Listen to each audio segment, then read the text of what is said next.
Hello and welcome to JagaVision. Check the finished fired one. I think that the one that where you finish fired has a sweeter like vanilla middle note. The original one has more like spinach. It reminds me of aracha. And I actually think both of these are interesting. I believe this is the first time I've done an on-site in Vancouver. It's the first one. Yeah, it's kind of cool. So you've seen Pedro on the show a whole bunch of times. He owns O5T. You need to go check it out. And Pedro was basically the one who made the tea delegation happen. So there was this A few calls to some folks in Bhutan. and Some friends who were very helpful, and there we go. bada bing, bada boom. We're visiting with the Secretary of Agriculture and Livestock, and being Went to see a shown few around the yaks. country by the Exactly. Deputy Chief of Marketing and Commerce for the Ministry of Agriculture and Livestock. For today's episode, we were gonna drink some tea. So Okay. we visited I talked about this in one of the last episodes, but we visited a tea garden in Bhutan that, as far as we're aware, is the only kind of official tea garden in Bhutan, right? It's the only one that we are aware that is an official tea garden. Now, there are some tea plants here and there, and I think the biggest insight that we got from Bhutan is that a lot of the tea that they call tea and use like tea is not necessarily made with the camellia plant, which is kind of beautiful. Yeah. As you guys know, Bhutan has been isolated for quite a while. It's one of these kingdoms that didn't have a currency until the 1960s. Yeah. And to date, if you go to Thimphu, the capital, there are no stoplights. Yeah. So it's a beautiful kingdom in the middle of nowhere, Like landlocked in the Himalayas. landlocked in the Himalayas. So they haven't had access to many imports for a long time, and Or there was kind of like times when they didn't. Right? when they Yeah. had more imports and fewer imports. Now, many of these folks are ethnic Tibetans, so that means that they drink butter tea, just like ethnic Tibetans, and that's been happening on for centuries. Now, Millennia, not a millennia. if you don't have access to tea leaves and you're in the Himalayas, then you still make tea because you have to, right? Yeah. So we went to a couple of places. For example, we went to a hotel and they said, "Oh, of course I have tea. I just picked it up in the mountain." Like, okay, what is it? And, it's a kind of mistletoe. So St. John's Wort, or St. John's wort, or a kind of willow, or rose, wild rose leaf. and honestly, they still call it tea. They say, "Oh, that's local tea." Now, what you will have some people say, well, that's not true because it's not tea, it's a tisane, and technically it is not the camellia plant. And no, it doesn't taste like the camellia plant. And the camellia plant that is also grown in Bhutan is also delicious. Yes. Now, what's really impressive and what's really beautiful is that the heart of it, the heart of their practice, the heart of their, I don't want to call it ceremony, but the practice, how they put tea on a stove and boil it, and then they will use either one of these or they will use a piston to blend it with butter, salt, what some people might even call a ceremony, but I think it's more like a daily practice. The heart is still there, with or without the tea plant. So I think that. And how they produce it too, like it's not just like they're harvesting and drying. Oh no! That's not a challenging thing. It's an ash water boil. It's 4 hours of boiling. It's 3 days of drying. It's chopping. It's boiling again. It's a long process. It's a long a process, lot of work, both for the camellia plant and for all the other herbs that they're using. Yes. And in the previous episode, I was drinking it, and like showing people like how dark it is and how much it looks like pu'er. It looks very much like pu'er. Yeah. It looks very much like pu'er, and they managed to get similar. I wouldn't say the same flavor because it's not the same flavor. But they managed to get many similar characteristics that will work very well in a butter tea environment. Yeah. So the tea garden, it has some tea trees which apparently came from Darjeeling a few decades ago. The quality of the leaves is incredible because you get a beautiful ecosystem all over the place. Yeah. They're fertilizing with nothing artificial. They're using absolutely no pesticides. You have the little scrawny trees that produce glorious leaves. Yeah. Handcrafting, we will be working with these folks much more because they want to learn. They're a beautiful community. I think everything we can say about that community is just positive. Awesome. Miss Dechen and Mr. Lobsang and the whole community is welcoming and Sonam was an Sonam. inspiration. Yes. Yes. It was really cool. And the farm itself, and I said this in the previous episode, doesn't have the history that the Bhutanese butter tea has in terms of the 1,000 years plus, what have you. No. But it's more like they say 70 years, but they're attributing its creation to the second or third king of Bhutan. Second king of Bhutan. And it's very possible that that's true, but what's more likely is that they existed and then he was like, I like tea, let's make that more of a thing, and then invested his energy into it. I don't know. We don't know about the history. Yeah. But we can tell you that the leaves are great, the community is amazing. And a lot of that farms sort of have been attributed to the king, but more recently in the last 20, 30 years, I understand, I think. I was looking at their info. Yes. And they seem to point out that they've been really working harder on propagating it and building it up and making it. It's true. And it's all seed propagation. So this is, and I could be wrong here. I've been looking up the term landrace, and I think it's when seeds drop, and that's what you use for propagation for a farm. It's common in different agricultural products is to do that. I think that's what it's called. So correct me if I'm wrong. I'm not a we can say that it's very rocky soil. Yeah. They're not propagating from clones; they're propagating from seed. So that's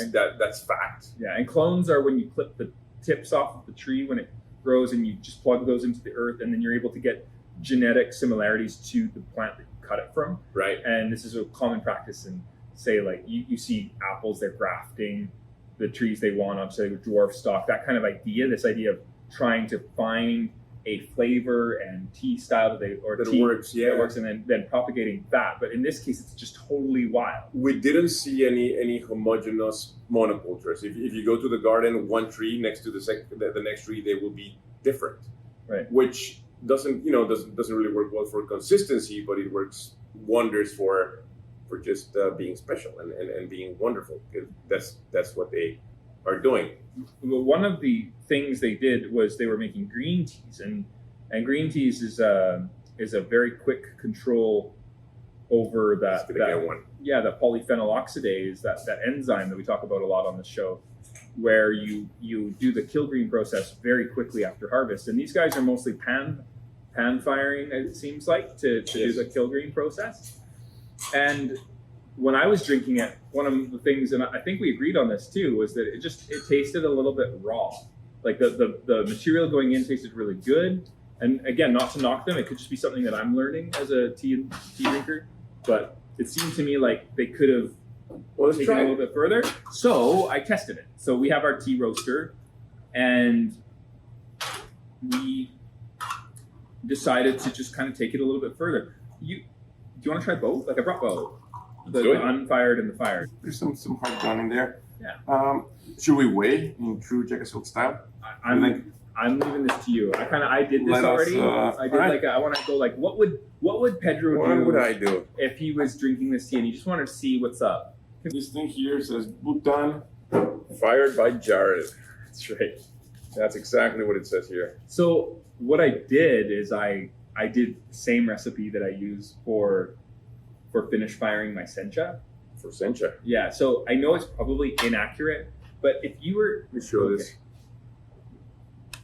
Because I figured it's already fired somewhat. So I am really finish fire. It looks like really, really nice hand-picked Kamaidicha, which is pretty much what it is. But so that's a Jared fired. Okay. And now we're gonna do the non-Jared. Let's put this next to it so we know. Yes. That is me. That is you. Okay, and this other one, which you can probably not notice very well in the camera, but it looks a little bit more green, more like olive. They plus me, just they. I want it, now for the record, I want to just brew it without firing it. That is my goal going in. I don't want to, I like to just, but on another level, it's kind of interesting. And I was thinking how cool it would be to get like some oolongs that aren't finished. And then finish fire here? Yeah, of course. It'd be kind of cool. Now, having said that, just for the sake of comparison. Are you following which one's which, Yes. Because I'm lost already. No, this is Unfired. Okay. This is the other one. Are you- Now, yeah. there's something that's actually interesting. Okay. And it speaks to the fact that there might not be consistency across the batch, because this one, the one that you fired, has slightly larger leaves. See, the particles here look smaller. Yeah. Both look unbroken. Yeah. But this seems to be a lot with smaller leaves. Now, just for the sake of comparison, this is a typical Kamairicha from Japan. And you can see that the particles are much, much smaller, because in this case, this is a machine harvested tea, which is fairly common. Actually, sorry, no, not Kamairicha. It's a Taiwanese, Japanese oolong, which is fired like Kamairicha. And you can see that the particles are smaller because it is being harvested by the machine. Cool. Okay. Now, I think your temperature will be okay. Okay. Let us try this one first. Is there a reason why you would choose the roasted one first before the unroasted? It's closer. It's closer. Okay. There you go. It's the only reason. Let's Love it. give it a few. And we Few dose seconds. a random amount of tea. We dosed No. a similar amount of tea, which will be very close, in my experience, to about 4 grams for 120 milliliters of water. So 1 gram per 30. roughly look like that proportion. Okay. Visually, they are similar, very similar amounts of leaves on my scoop. Okay. However, it's important to notice that the particles are not exactly the same size. So there might be a disturbance in the force over there. Right. A particle force. Particle disturbance force. thing happening. We'll see. Yeah. Okay. We need to squeeze Okay. out every single drop of that tea so it doesn't really Yeah. mess it up. That is the jarred roast. Okay. And this, we're just pouring slowly and then getting a bit of a swirl here in my tea. What was interesting as well is that they have tea roasters that they haven't wired yet. It's true. That are exactly like a slightly bigger version of the what exact you have. company, exact roaster that we have at JagaSilk. So another reason why I did this is I thought it'd be kind of cool to just sort of see how their tea. It's just there are many things that are magical about this community. One of them is of course the quality of leaves, because the ecosystem is it's glorious. The kind of birds that you can see, the insects, the earth, it's just beautiful. The other thing that's incredible about this community is they're open to learn. Yeah. They're open to tinkering and improving, and it's not that somebody's got an idea and they're set on it and it's there for life. Yeah. So they're willing to Which work is the and norm, collaborate. right? Like the norm, I don't know about you, but from what I've experienced, A lot of people are stuck. yeah, they have like a way they do it. And I often bring teas with me. So wouldn't it be, like if I was a tea farmer, I'd be like, I want to taste all these different things. And I find that about maybe 10% of the farmers that I work with are actually legitimately interested. Right. And the rest of them are like, they kind of humor me. You know what I mean? But it's like, But yeah, these guys are definitely interested. but mine's better. You know, like these Yeah, guys- exactly. Yeah. This is a non-roasted. Yeah. And you can definitely taste the heat you're finished firing in the jarred batch. You know, I think that Taste. You can definitely smell it. I don't know about tasting it. but Color wise, it looks really similar. no, the one thing I noticed too is that they have some perhaps unintended oxidation of the leaf. So you notice there's some brown, right? And so that was interesting. I was wondering- That's true. Now, you know what? They haven't caught up with marketing, because I've heard some folks in other countries, for example, Japan, would call that icho, and it's intentional partial oxidation of the leaf, trying to mimic conditions in previous time, like for example in the Edo period or early Showa, when you didn't have all your refrigerators and all. Then you had a little bit of oxidization, and there are some growers in Japan that are treating this as a positive, which I find a really interesting concept. I'm into this. I'm into this. And I in like fact, that slight oxidization can also give you different flavors. So I value what they did. I don't think this was intentional, but I think this mimics very much what you would It's here sometimes too. call- It's the raw it's material. totally there. Yeah. That's a good point, because like I'm also into more of a you could call it a rustic tea style. older school Right. or whatever. And one thing about our trip, I think we can both agree on, is it did feel very Edo era. It felt very much like pre machines, and it's. I mean, there was cars, there was cars. technology, there was like houses and buildings and working everything, but there was areas of it. Some things use technology, some things use less. For Yeah. example, the process, the handcrafting of suja, of the butter tea and the ashes. Yeah. That was definitely not modern times. No. That was very old school. Very old school, and No. and hanging out at the Lamo house, like just kind of experiencing that. That was older school, and it was beautiful. That Now was beautiful. this has jarred finish, right? Do you like it? Which is the first important question. I like the way you brewed this. Yeah, I've been trying to find a way to make it not have a hollow note in the third pulse of flavor, and your brewing method here, I think I really like it. Thanks, man. What do you think? I'm enjoying both. I actually enjoy both. I think that the one that where you finish fired, has a sweeter like vanilla middle note, and I think that the original one has and I don't dislike it by any means, but it has a much more vegetable note in the center, more like Reminds me of spinachy, like steamed spinach. It reminds me of aracha. When I have aracha, the unfired sencha, that's Right. why I fired it, because I was like, Huh. that is something they call it, like a green heart, right? So they're trying in Japanese tea sort of Mhm. sensibility. I think they're often trying to cook it so that is more developed in the south, and I think in central Japan, like in Kyoto, etc., they actually want to express that a The bit. green is a bit more Yeah, right.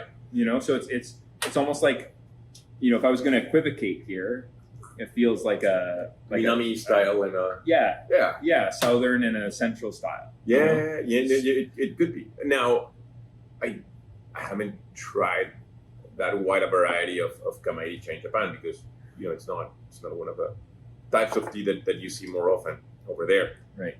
But I think that both are very pleasant. Where the original tea that came from Bhutan without the finished firing is it's definitely greener, and this one has a very very very pleasant vanilla note. It's like baking like cheesecake or something like Right. it's got a cheesecakey Yeah. note in the middle. What's interesting too about this is that you're actually tasting this batch for the first time. Hmm. Because I did buy some with you at the same time when we were in Samchune, Mm-hmm. but I also ordered some more, and a further 8 kilos that they produced after the fact. Of course. Using bigger leaves, right? You'll notice that these leaves were Are bigger, noticeably larger, right? So So you think later in the year. every kilogram of 6, every batch of 6 kilograms is going it's to going be to be completely different Yeah, very different. because they're from different parts of the garden. I didn't really notice this before, and I was talking about this on the last episode too, but like when we visited Mandokoro, Mhm. we were actually looking at leaves on plants that were side by side, where some were ready for harvest and some were not. And I was just like, wow, because you're going to have to make a decision based off averages there. Mhm. You need to harvest the whole thing. You can't just be like, I don't think maybe back in the day you could, but I think it's really hard to do that now where you can be like, okay, I'm going to just harvest. Not if you're in a rush. Right. You can if it's not like larger production that you're after. You can if you're making tea for personal purpose or if you can charge a pile of cash for the tea, then you totally can. Well, we met this guy who's fixing Buddhist statues I was telling you about before we Right. went live, right? Or what have you, before we started this recording. And one of the things that he was saying is that he's identified some bushes in Mandokoro at various gardens that are really a lot noticeably earlier than the rest. Mhm. And he wants to do kind of like an early harvest where he goes to all of those bushes and harvests them early. But he also harvested his, and so did the rest of the community or a lot of the community before the Kawakamis. Mhm. The Kawakamis literally were going to harvest at the same time, and then Mr. Kawakami was like, whoa, breaks. It's not ready yet this year. And so he was all like looking at it like 3 days before, and he thought it was going to be like ready to go. And then he put the brakes on. He actually harvested it like 5 to Nope. 7 days later. So it's interesting because, I think that multi-generation or whatever you call it, just like seeing, okay, when is this when is the flavor road the leaf? When is the garden ready? And Mhm. also such a different style. But I think one of the reasons I needed to go to Mandokoro this time, so as much as I love it, it's one of many farms that we buy from in Japan, is it really reminded me of Samchurin. Huh. I was really Oh, like Bhutan. when we were in Bhutan, I was like, these, Mandokoro. yeah, it just really, Well, it's older school. yeah, They're handcrafting more. yeah, yeah. They care more about there's more of a relationship between human and tea garden. Right. As opposed to creating production, because as you Well- mentioned, some of these folks are making tea for personal purposes. Their they spend a week harvesting, Yeah. and their finished production is 35 kilos, There you go. It's very Samcholing-esque, right? Like as that's, opposed to I've been to some smaller gardens in Japan, beautiful Yeah. gardens, and they're smaller, but they make 5,000 kilos, and these And they're guys a are small making farm. 35 kilograms. Yeah. So if some people would consider that, with all respect, like a joke. Now, we love those jokes because. that's the cool It's stuff. the coolest stuff. Yeah. But if you only make 35 kilograms, then these folks usually need to charge a little bit higher amount of money, Mhm. like Kim Jong Il in Hadong or Jianjiawen Oh, dude. in Alisan. It's beautiful tea Yeah, But- I sell 40 grams of the Kawakami stuff for like $70. Like it's so expensive. because it's expensive, Yeah. right? Because he makes 35 kilograms and he sells all of it. No, he probably gives away half and he sells the other half to pay for the whole year. Yeah, Here's something interesting. Check the finished fired one. It tastes sweeter. There's something that was accomplished with the the finished firing. firing. However, can you notice like a little note of charcoal in the middle? Yeah, okay. As if I as think if I there was actually- one. I think one of the leaves might have over roasted. And I've done that with a horuku where I'm fiddling around with. So I play around with leaves in my own garden. It tasted to me like kind of torched tea oil. Like I need to do a better job of cleaning the machine. One of these guys Yeah. ignited. Yeah, In general, I think it sweetened it up. But one of the leaves must have ignited a little bit. I know it doesn't make it undrinkable or unpleasant by any means. okay, but it's a little bit there. Yeah, Well, I did notice that. You know what looks like? It's like when you go to Yunnan and somebody has been pan firing pu'er over a walk and was just not careful, or like I tried some of it in Thailand in the border with Myanmar. Yeah. They had beautiful trees and they were burning the edges of the leaves, sort of like that. Okay. Now, like Reminiscent I of- said, absolutely not unpleasant, absolutely sweet Okay. and all that stuff. I don't dislike the original one. I do agree with you that in some ways it could be considered underdeveloped, as in the sugars haven't been developed. Yeah. Yeah. I don't necessarily think it's bad. No. Well, that's why I also think that aracha should be a tea that's sold. Well, I don't think that it should all be sent. I actually got the mandokoros, and Yeah. with that in mind, they sent me stuff that hasn't been cut, so Huh. the leaves are still full, which you don't see out of Japan, and it's unfinished fired. Huh. So I can either choose to finish fire it right. or not. And I think that I used to be like, oh, I don't like that kind of herbaceous, Mhm. overly vegetal sort of flavor. But now I'm at a place where I'm like, that's just another expression. And I actually think both of these are interesting to me. Well, they've got to have a place in life, and they're both delicious in their own way. But it's almost like, in we both supply a lot of coffee shops. Yes. And I have them on my show a lot too, like owners, etc. From those, thank you. And I was just thinking how much parallel there is to say like a light roast and a dark and a medium roast. Say maybe this isn't like dark roast, and I don't even know if we can really No, it's use not that dark roast, terminology. But you know what I mean, like a development I of mean, it. you could say like half washed, half purple honey. Sure, Right, Sure. Yeah. as opposed to a fully washed coffee. Like you can express the beans in different ways, Mhm. and a fully washed can be delicious, just like a purple honey can be delicious, Yeah. or some process somewhere in the middle, or a 48-hour fermentation, or whatever. And There are different shot. ways of expressing the bean that can potentially be very pleasant. I would say that off the bat, what the guys in Samcholing are doing is delicious, and I also think that what you did was very pleasant in a different way. Now, we could take it even further. So if we can partner with these folks in Samcholing and start playing around. Did I ever show you my Korean baseball? Korean baseball. Okay, It's a we're really gonna nice see a Korean Korean baseball. All right. He's an awesome guy. Okay. He makes wild tea. Okay. In the far part of South Korea, of course. All right. Okay. This is In the Jeolla unboxing. province. This is the unboxing. Okay. And this gentleman is firing green tea, and then making these beautiful little compressed. It looks like a tuo cha. See, I'm gonna show it from Yeah. like a tuo. You can see that we've been A Korean baseball. nibbling on this Korean baseball. Not exactly like a tuo, but you know, almost like a top part of a mushroom. Ooh. Now he's compressing. He's firing the tea very much like green tea, like a Okay. maichan. Okay. He's using wild tea leaves. They grow in the hills. Wild, I mean, it's not a farm. It's just a bunch of little tea trees that grow in there, a forest. Yeah. And he's pressing them into these beautiful little baseballs. And there's a very small amount because there are only so many wild trees that he has. Right. He ages them, and when we spent some time in Nepal right before going to Bhutan, at Gurase Garden with the Bagya family. Yeah. They gave us the opportunity to go play again. So we pressed a couple of baseballs, Amazing. Okay. and we pressed some tea in bamboo and whatever. But what I'm trying to get to is, if we receive some tea from Sam Choling and those guys are fine with it, we could start pressing some baseballs here in Canada. I think it'd be really cool. Or we have that fine instrument or pu'er stone. Right. You Wow. guys feel like How did you get your pu'er stone? Did you say, hey, can I get that? my friend Fan gave it to me. Wow. It was broken in the tea factory. I said, do you mind putting it on a pallet? And here, check this out, man. Can I? Oh. Yeah, try it. Okay.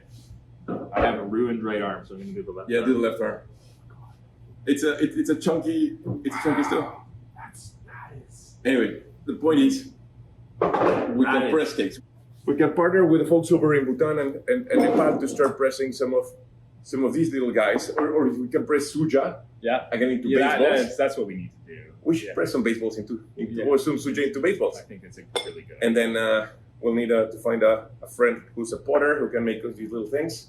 Yeah, I think we can. And then we know can some- send we them know some back to potters. Bhutan. We know some potters. Yeah. And then we'll send them to a monastery in Bhutan and age We'll them age over there. them, and we will. It's going to be amazing. It'll be a collaboration. Exactly. I think this is great. Yeah. You know, and you'd mentioned it before, kind of creating some sort of like bricks or cakes with the Bhutanese green. Oh, absolutely. And you know, I Let's get some water boiling. back to the sort of fired versus kind of the. I'm so on the fence here, man. I part of me wants to go like, okay, I like maybe something in between would taste better. Like maybe I just roasted a little bit hot. That was kind of what I felt. I felt like I was tasting like just a little bit too much, and I was thinking that, you know, what's really cool about shincha and sencha, a lot of people think that shincha is just the tea when it comes out in the new year. But a lot of the reality is that it's often also a roast profile, right? Mhm. So they're finish firing differently when they release the tea after it's first harvested than if they take the same aracha and release it later in the year. They're actually going to do a hotter temperature. Now, what's interesting about the hotter temperature is it lasts longer.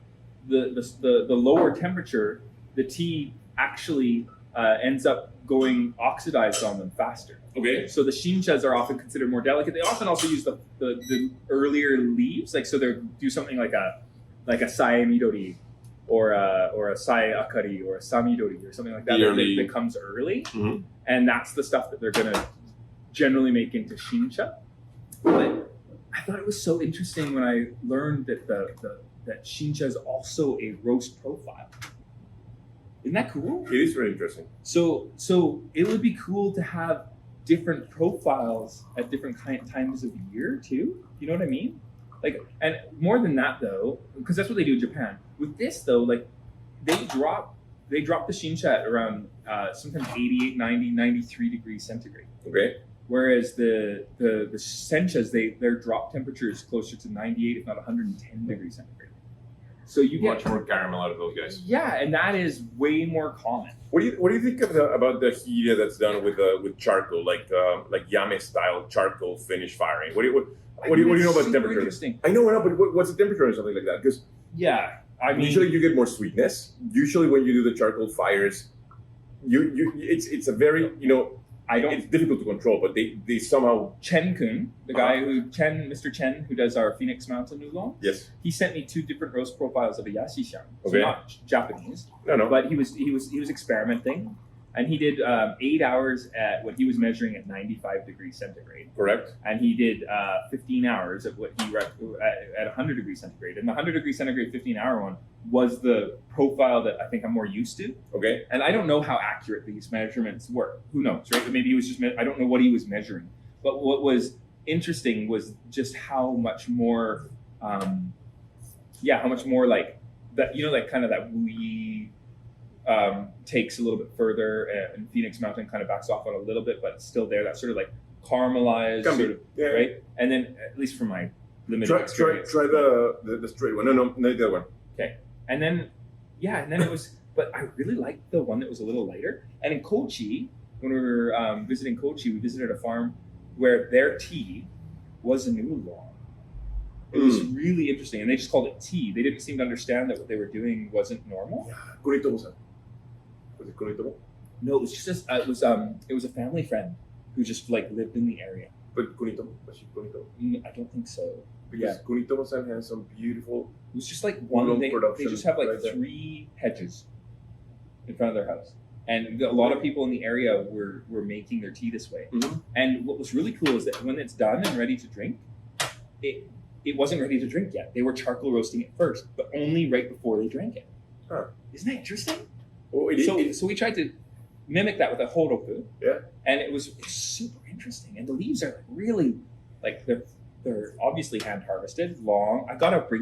They gave me a bag. I was so excited about it. They're like, oh, here, you can have it. I'm like, I'll pay for it. Yeah. No. Oh, Here they're you like, Come on. They also gave us a whole bunch of beans. Did I tell you about them? They were like, they're like, oh, what's this one? Oh, that's a bean. I'm like, and they're like, but it grows this way and this way. Oh, and this one has like all these dots and it grows like this. And they're explaining like all this stuff about it. And I'm like, what's it called? And they're like, beans. Of course they're called it. Yeah. They They're knew beans. all of the like the visuals and Right. But they were beans. but they were beans. I respect it. They are beans. I love that. And this is tea. Mm-hmm. You know what's super interesting? The extraction profile was very different. So in this second steep, the original one is way more flavor forward, whereas the roasted one is milder. Mm-hmm. Yeah, it is. It's significantly Way milder. Significantly milder. Now, yeah, I always ask myself when I'm not weighing, I'm like, how is? But Well, I think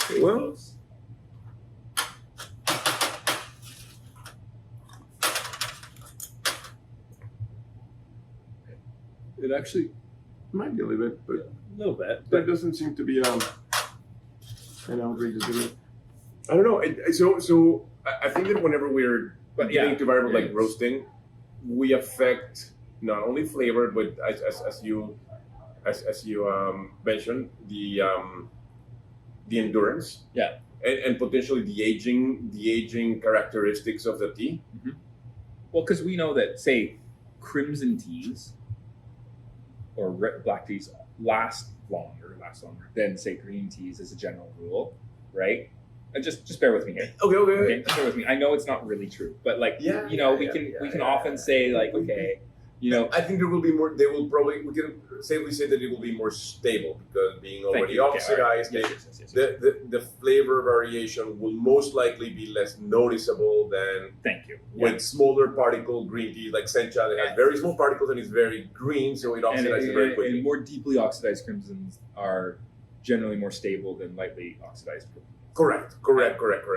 And I think that the roasting process is almost like it is a form of oxidation, right? Like if you heat something up, it is, right? So I think it's furthering that process somewhere, not necessarily the enzymatic oxidation, but oxidation of the leaves in general. And so it may make for something that's a little bit, but is stable a you good can thing? take it to combustion. You can take it to the point where it ignites and then it's a really fast oxidation. Doesn't this taste like it would rest well? Like you would taste this in the winter and it'd be completely dynamically different and amazing. Like that's kind of my guess going in. And it's very different from the smaller way leaves. to know. And we should do the same tasting in December. And we should keep a couple of couple of containers of tea, like tea number 1, tea number 2, and and record the experience and see how it changed.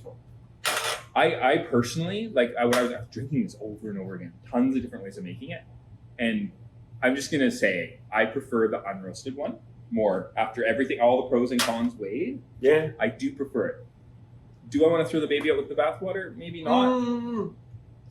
You know what I would do? I would talk to Ms. Dechen and Mr. Lobsan. Yeah. And say, hey guys, what if you like? We'll buy it. Like this particular batch, the next 5 kg. Maybe let's develop a little bit more the caramel. Like let's push it a little bit. Yeah. And one maybe I don't know, like potentially even experiment with a bit of a steaming process or They seem really open to it, or maybe even like roasting it like till it's brown. Like why not? Like why not? I don't know. You know, Mr. Jamyang, if you're listening, this means that we really want to go to Bhutan again. Yeah, and hang out with the team over there and make more tea and bring it over here. But let's just bring our own little apartment on wheels. We can just live on the garden. Exactly. Yeah. exactly. Get some chugo over there for nutrition. Yeah. If you guys have very strong teeth, try chugo. If your teeth are kind of weak, maybe. Yeah, you chew and your teeth go. Do not do chugo. Yeah. It's good though. Yeah, I wanted to share this with you. I wanted your opinion. I've been drinking this a lot, and to follow up with what you're saying. Yes, it would be really fun to experiment and try out all sorts of different things. And for folks listening, it's pretty much an invitation. Like, we can very, very safely say that none of us is an expert in Bhutanese tea. It's been fascinating. We've been learning a lot. We've been hanging out with people who live on top of a mountain 4,000 meters above sea level, and are fermenting all sorts of random weeds into tea. And it's fascinating. And I'd love to share it with you guys. Come on over, try it, give us feedback, and we'll go back to Bhutan and learn more, share more, and bring more stuff. Yeah. I want to say before we close here, because I think we're kind of going to the wind down of this episode, is that these are all conversations that seem to be welcomed with open arms. I think we're on the same page here. Is we try not to step in and offer thoughts when they're not welcome. Yeah, and respect that people have their processes and they're doing something beautiful. Like they have every right to just continue with exactly what they're doing and be proud of it. So. And we can learn from it, But there's also areas where perhaps experimentation's gonna. One of the things that I think we probably brought to the table when we were with the folks in San Cholini is, you guys are experts, because they were asking us, what do you think about this tea compared with anything else in the world? And so, well, the green tea we can compare with something else. The black tea we can compare with something else. The suja, you guys are unique, man. Like you guys are going to teach about suja. Yeah. To the whole world, because nobody else is doing stuff like this. Yeah. So in their own right, these guys are extremely knowledgeable, and they're doing something that's phenomenal and that we haven't seen anywhere else in the world. And on the other hand, they're also super nice people, and they're interested about learning from other folks. So to some of our grower friends in Japan and Taiwan and Korea and China, Nepal. It's also an invitation. We should bring you guys to Bhutan and hang out with your friends in Bhutan, and vice versa. If you don't mind adopting some Bhutanese growers for a few weeks in your place, we can help make it happen. And the only condition is we have to be around there and drink tea. All right. Thank you, guys. Pedro, for joining. Thanks for coming in. Peace.